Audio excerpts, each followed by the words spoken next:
یہ دیکھو کہ سرکار دو عالم صلی اللہ علیہ وسلم کی روش کیا تھی، آپ کا طریقہ کیا تھا، آپ کی سنت کیا تھی۔ اگر تم ایک باپ ہو تو دیکھو کہ فاطمہ کا باپ کیسا تھا، اگر تم شوہر ہو تو دیکھو کہ سیدہ عائشہ کا شوہر کیسا تھا، اگر تم حکمران ہو تو دیکھو کہ مدینے کا حاکم کیسا تھا،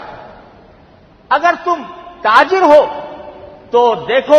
کہ شام کے لیے تجارت کا سفر جس محمد رسول اللہ صلی اللہ علیہ وسلم نے کیا تھا اس نے تجارت کس طرح کی، اگر تم زراعت پیشہ ہو، کاشتکار ہو تو دیکھو کہ جرف کے مقام پر حضور اقدس صلی اللہ علیہ وسلم نے کس طرح زراعت کی تھی، کس طرح کھیتی باڑی کی تھی، اگر تم کوئی جرنیل ہو تو دیکھو کہ بدر و احد اور حنین کے میدانوں میں نبی کریم سرور عالم صلی اللہ علیہ وسلم نے کس طرح لوگوں کی قیادت کی تھی اور کس جانبازی کے ساتھ،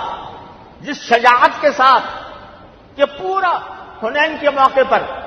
اکیلے رہ جاتے ہیں، تیروں کی بارش ہو رہی ہے اور اپنے جگہ پر کھڑے ہو کر فرماتے ہیں انا نبی لا کذب انا ابن عبد المطلب، میں نبی ہوں، کوئی جھوٹ بات نہیں ہے، یہ آنے والے تیر مجھے گھبرا نہیں سکتے، میں عبد المطلب کا بیٹا ہوں۔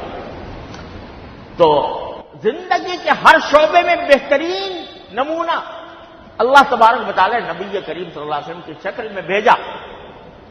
لقد کان لکم فی رسول اللہ اسوۃ حسنہ، کیا خوبصورت لفظ استعمال کیا ہے قرآن کریم نے کہ اللہ کے رسول کی زندگی میں بہترین اسوہ ہے۔ اسوہ اس طریقے کو کہتے ہیں کہ جو کوئی پہلا شخص دوسرے کے لیے چھوڑ کر جاتا ہے، وہ اسوہ ہے۔